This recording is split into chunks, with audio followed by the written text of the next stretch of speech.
En nombre del Padre, y del Hijo, del Espíritu Santo.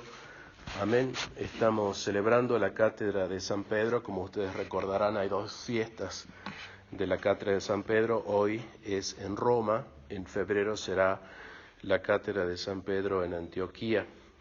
Esta homilía quiero dedicársela a Monseñor Altamira y a todos los fieles de Colombia.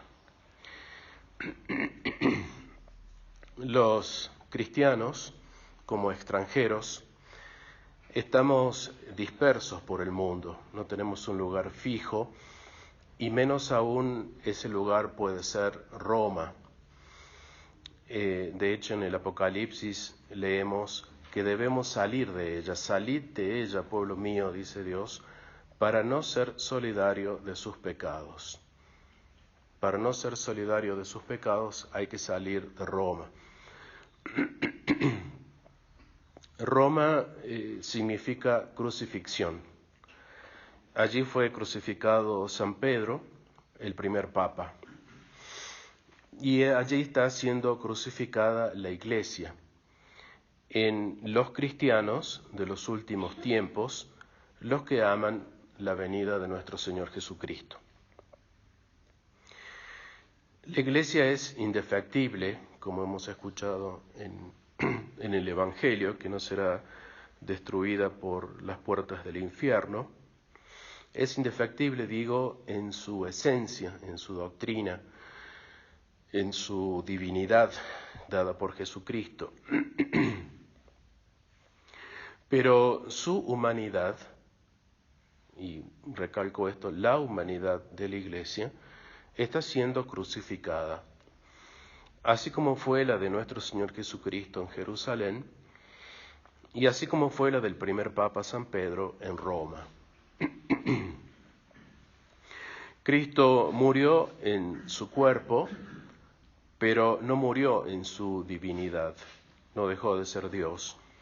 Y la Iglesia muere en sus miembros, pero no muere en su esencia, no deja de ser la Iglesia divina de nuestro Señor Jesucristo. Ante la muerte de la Iglesia en su humanidad, ¿para qué consagrar nuevos obispos? ¿No parece haber una contradicción ahí? ¿Y acaso no tienen razón los que se oponen a que haya más obispos en el mundo?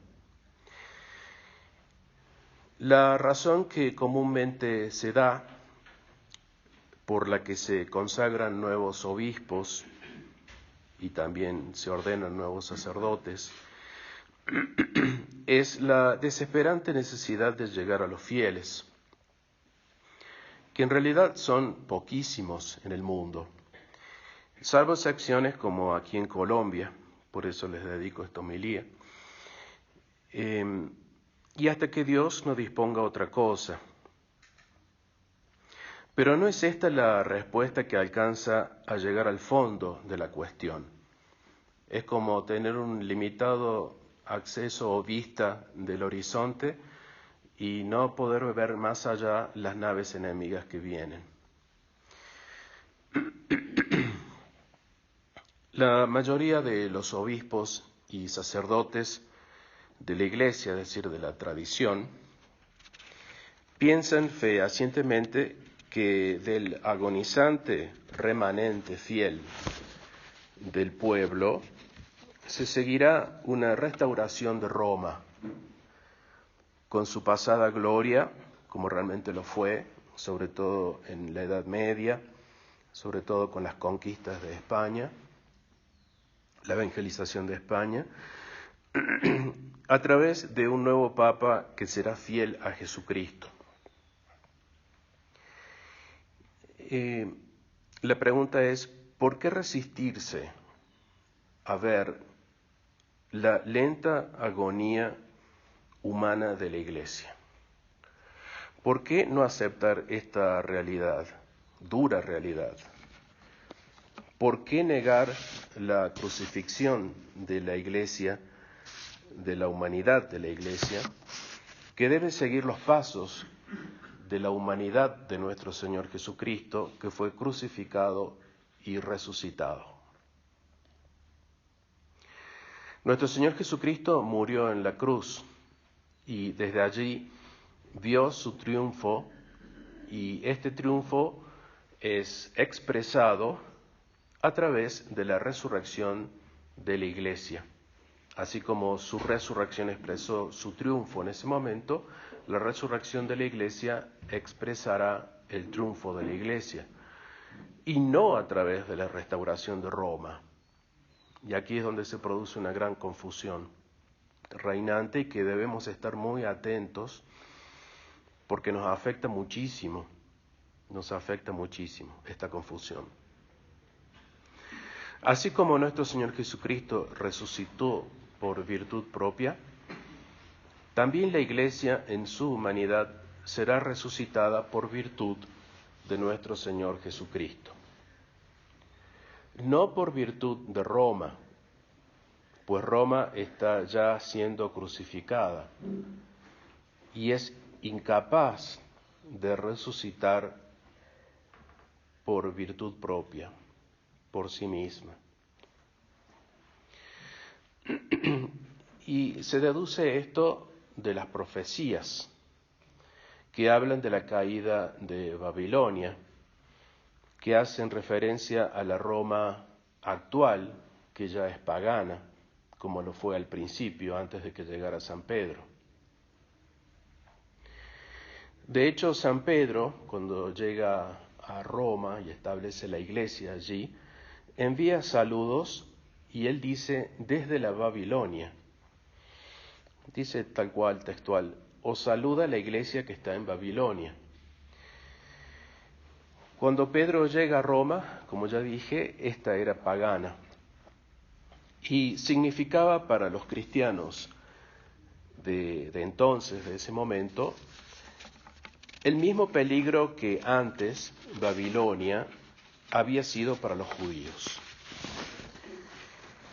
También San Juan usa el mismo término para designar a Roma y predice su destrucción. Leo algunos textos del Apocalipsis que hablan muy claro de esto.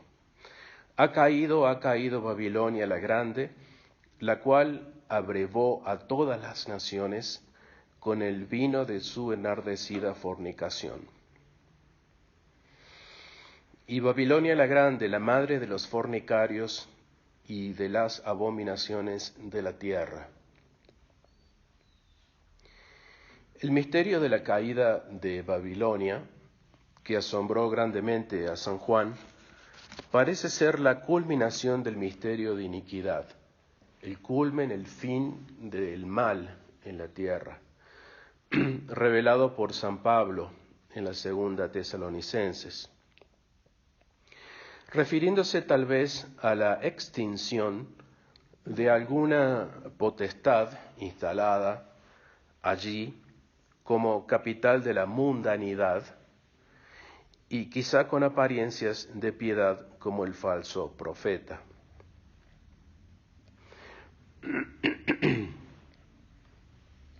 La razón por la que Roma no debe ser restaurada es por lo que acabamos de decir, por ser hoy madre de los fornicarios, es decir, de los que como ella fornican con la idolatría y los valores y las glorias del mundo. Y dos textos más del Apocalipsis referidos a Babilonia y su caída. Ha caído Babilonia la grande y ha venido a ser albergue de demonios y refugio de todo espíritu inmundo y refugio de toda ave impura y aborrecible.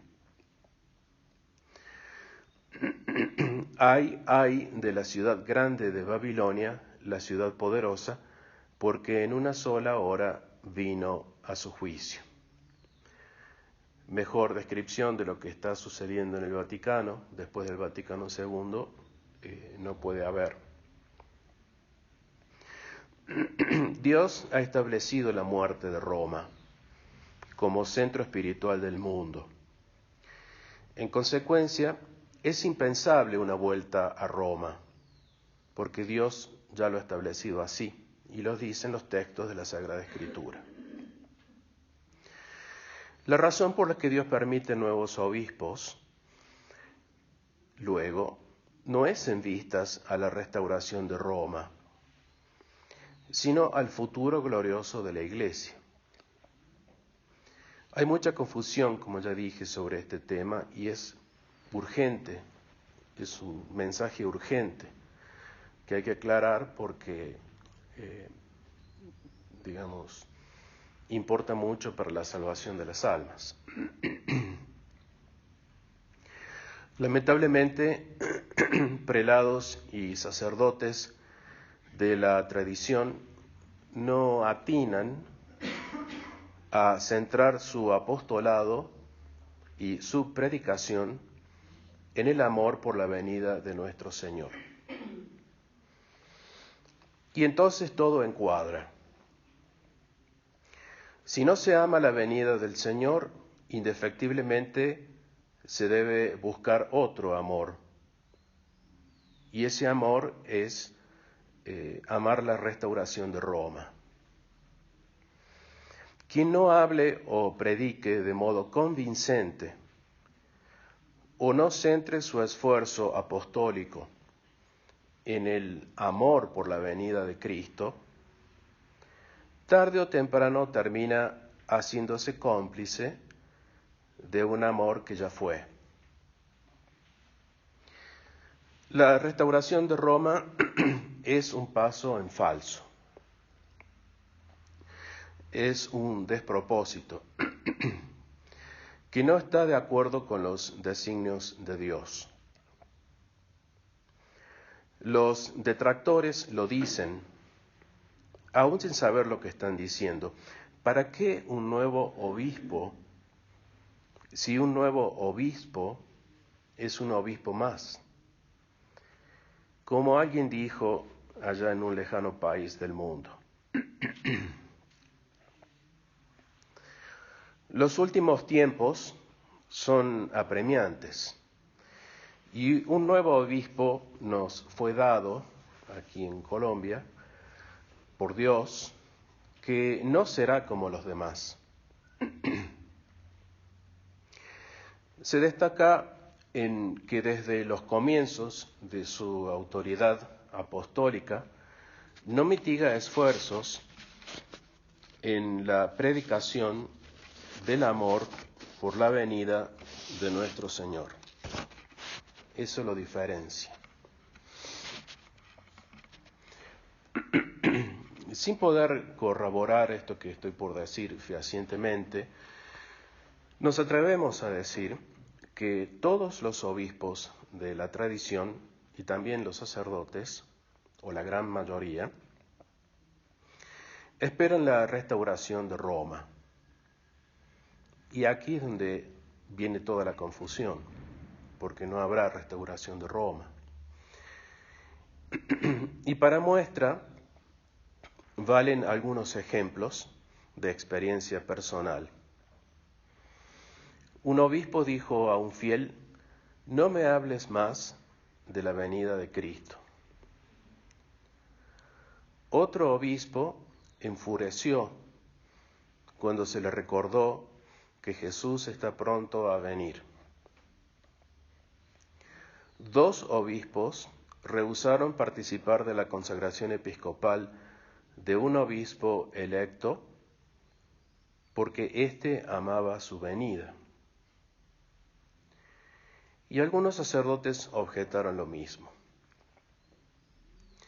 En consecuencia, no estamos hablando así a la ligera, sino basados en la experiencia, en los hechos que uno ve y que oye. Se busca consagrar obispos, y eso está muy bien, y se busca ordenar sacerdotes, y eso está muy bien, pero que piensen como ellos, y eso no está muy bien. Y a estos se les enseña a estos no se les enseña el amor por la venida de nuestro Señor Jesucristo, sino a ser soldados de un diezmado ejército moribundo que por designio de Dios jamás logrará restablecer Roma.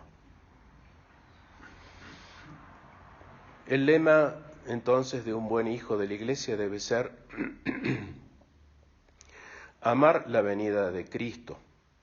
De lo contrario, falta la esencia del catolicismo. Y esa es toda la cuestión. Se quedan en cuestiones accidentales, como la restauración de Roma, que es una cuestión accidental. Da lo mismo que sea Roma o cualquier otra ciudad. Y fallan en la esencia, en lo que realmente es el catolicismo. Esto no lo digo yo, lo dice la Iglesia por boca de San Pablo, y deberíamos hacernos dignos de esas palabras de San Pablo en la segunda Timoteo, un texto más que conocido por nosotros. En adelante me está reservada la corona de justicia que me dará el Señor, el juez justo, en aquel día, refiriéndose a la parucía, y no solo a mí, a San Pablo, sino a todos los que hayan amado su venida. Y aquí está la esencia del catolicismo. San Pablo está siempre junto a San Pedro en sus fiestas litúrgicas y viceversa. Esto ustedes lo saben muy bien. De hecho, en la Santa Misa, después de la oración principal de la misa de hoy, decimos la oración a San Pablo.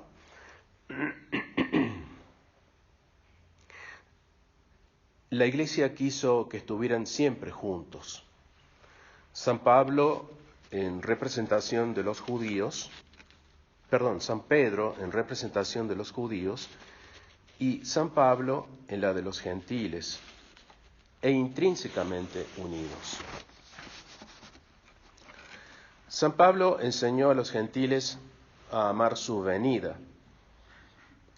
El rol de la gentilidad en el desenlace de la Iglesia fue siempre el de mantener vivo este amor por su venida, que tendrá como resultado la conversión de los judíos. El amor por la venida de nuestro Señor Jesucristo es en vistas a la conversión de los judíos. Por ser los gentiles, nosotros, los primeros en amar la venida de nuestro Señor, su última misión precisamente consiste en transmitir ese amor a los dos testigos que son judíos.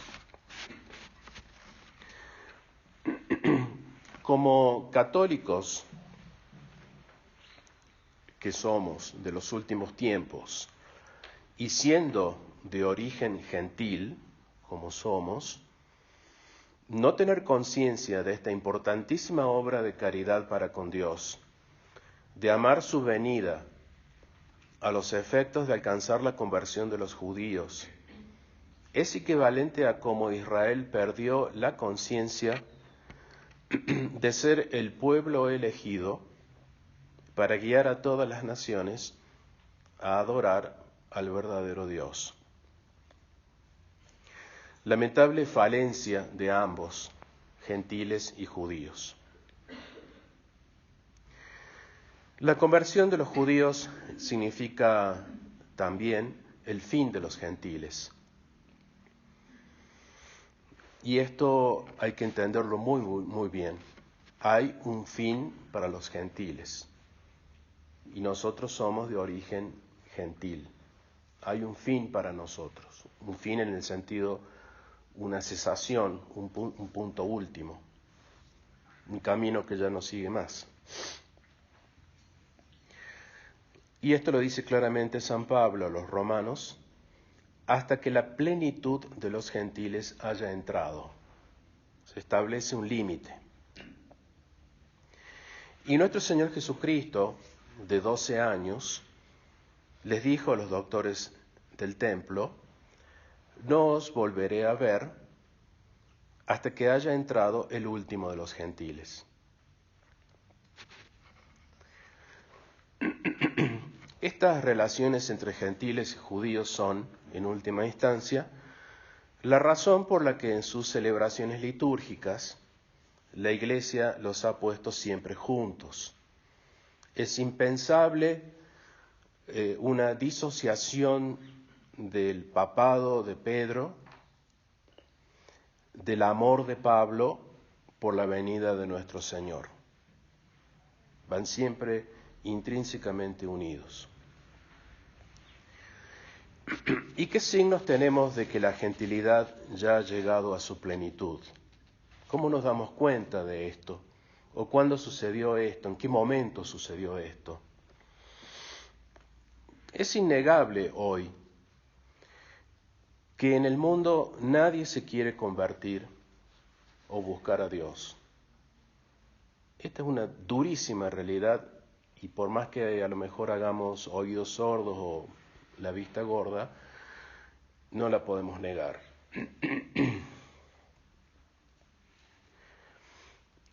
En la consagración episcopal de Monseñor Altamira y de Monseñor Roa, del pasado 7 de enero en San Pablo, se pudo constatar que un acontecimiento de tan gran envergadura, uno de los mayores acontecimientos que pueden suceder en el mundo, no estamos diciendo pocas cosas, un gran acontecimiento como este a nadie interesó en general. Solo un puñado insignificante de personas presentes, al menos por lo que se podía ver o saber de los brasileros, no había mucha presencia.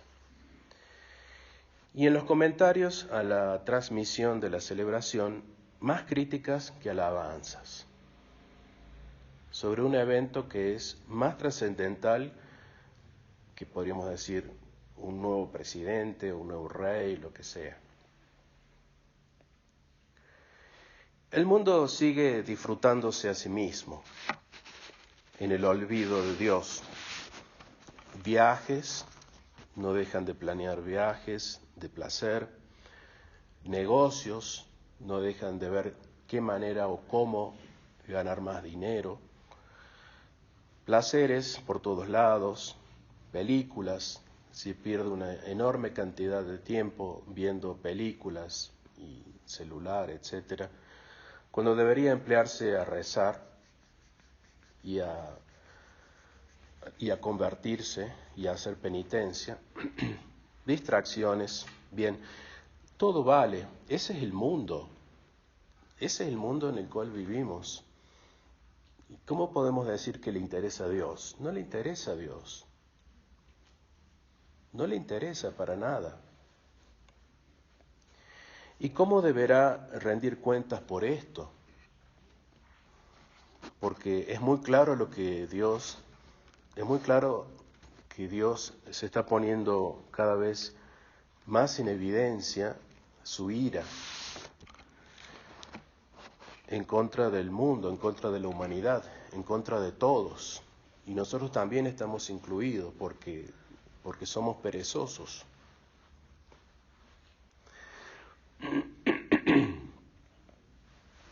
Por más ingente el esfuerzo en tratar de predicar y que los fieles practiquen la moral católica, esto es casi imposible.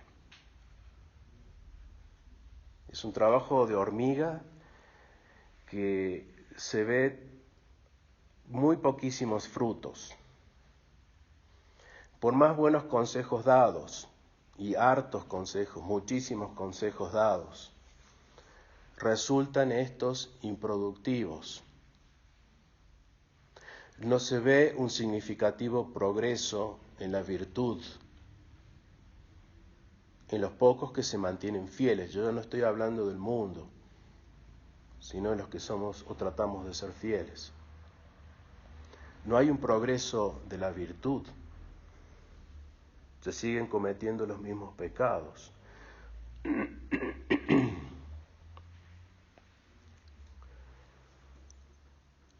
No es suficiente ya este raquítico esfuerzo como para realizar un cambio en el mundo. A nadie atrae este esfuerzo.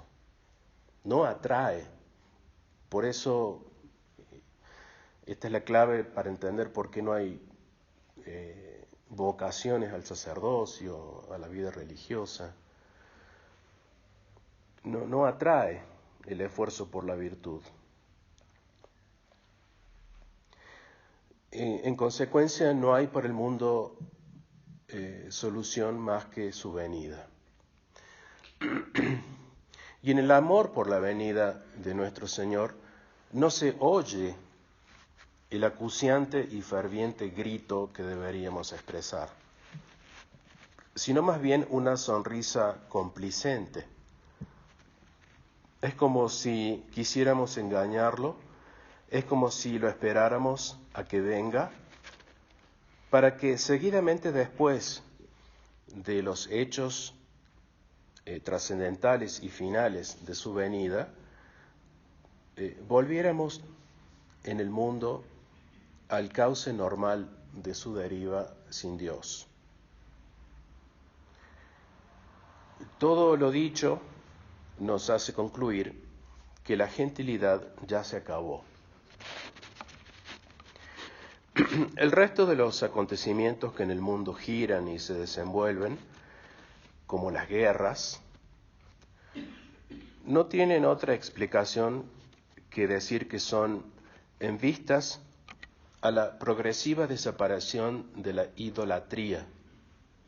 Tiene que desaparecer la idolatría del mundo, principalmente el Islam y demás idolatrías. Pero los más fuertes, los más guerridos, por así decir, son los musulmanes. Y es lo que estamos viendo en nuestras pantallas de televisión.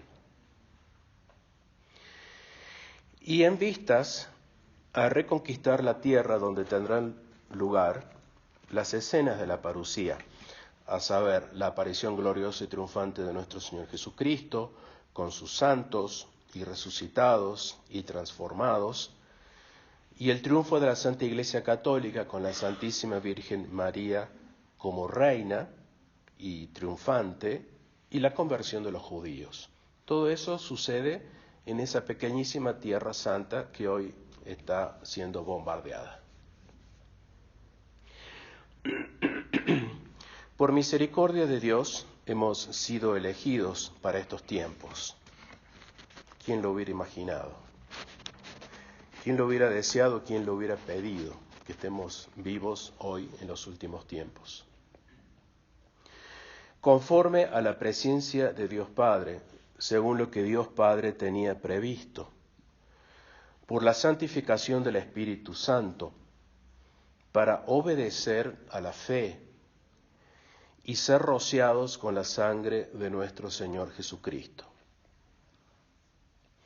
El Padre nos eligió, el Hijo nos roció con su sangre, y el Espíritu Santo es quien nos santifica, aplicándonos los méritos de Jesús, que son la prenda y el germen de nuestra herencia incorruptible. Dios Padre de nuestro Señor Jesucristo nos ha engendrado de nuevo para una esperanza viva mediante la resurrección de Jesucristo de entre los muertos, para recibir una herencia incorruptible. Una herencia incorruptible vamos a recibir, que no se puede corromper, ni contaminarse, ni mancharse, ni marchitarse. Es inmarcesible. Esa herencia es Jesucristo, que está reservada aún en los cielos, pues no ha venido todavía, para nosotros, los cristianos, que en el mundo somos extranjeros y que hemos sido elegidos para este momento de la historia de la humanidad por Dios Padre. Nosotros, por el poder y la virtud de Dios, somos guardados mediante la fe para la salvación, para hacernos gozar de la salud. Para San Pedro, la salvación significa la gloriosa resurrección de entre los muertos, que a semejanza de la suya, nos traerá Jesús el día de su parucía, día que Jesús llama de nuestra redención, y que nos está reservada por el momento en los cielos. Porque de los cielos esperamos al Señor, que transformará nuestro vil cuerpo conforme al suyo glorioso. Esto es lo que nos debería henchir de gozo. Si bien ahora por un poco de tiempo seamos, si es menester, afligidos con varias tentaciones, apenados por varias pruebas, para que nuestra fe, saliendo de la prueba mucho más preciosa y mucho más acendrada que el oro que perece, que también se acrisola por el fuego, redunde en alabanza, gloria y honor cuando venga Jesucristo nuestro Señor. Esa es la epístola de San Pedro que hemos leído hoy. Si aquellos días no fueran acortados, si estos días no fueran acortados, nadie se salvaría. Nadie se salvaría.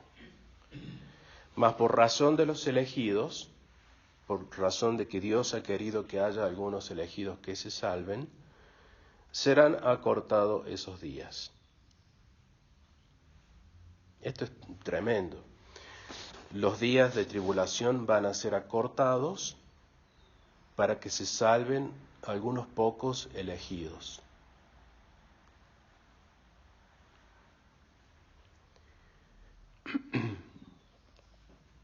La razón de la salvación es el acortamiento de los días, es decir, la pura misericordia de Dios.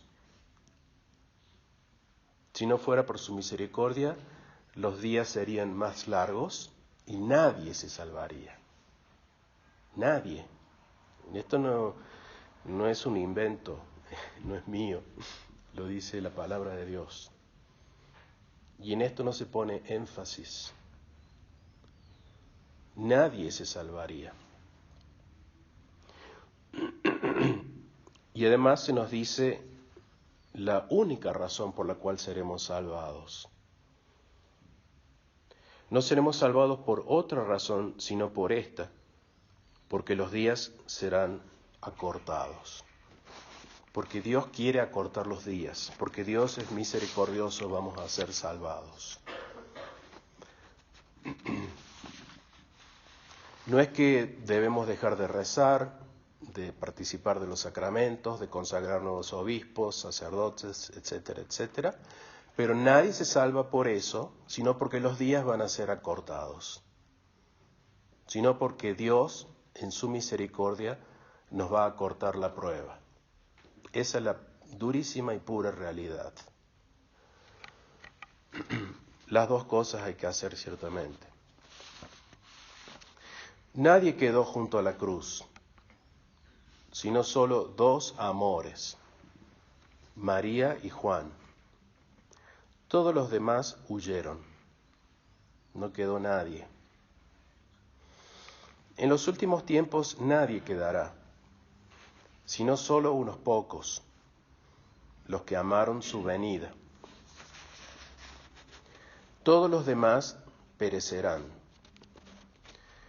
Solo nuestro Señor Jesucristo salva, y no hay intento humano que valga. Y nuestro Señor Jesucristo triunfa por sí mismo.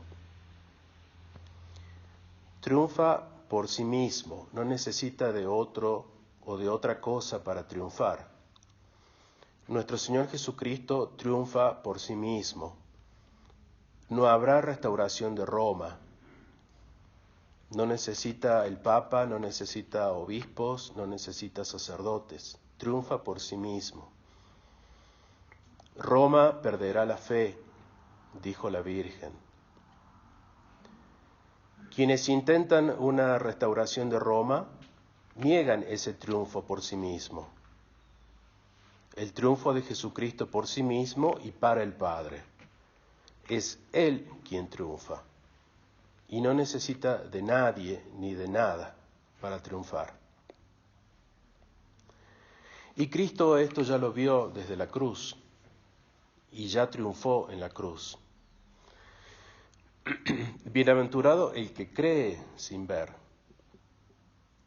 Creer que podamos ser contados entre los elegidos para salvarnos cuando Dios se digne cortar los días.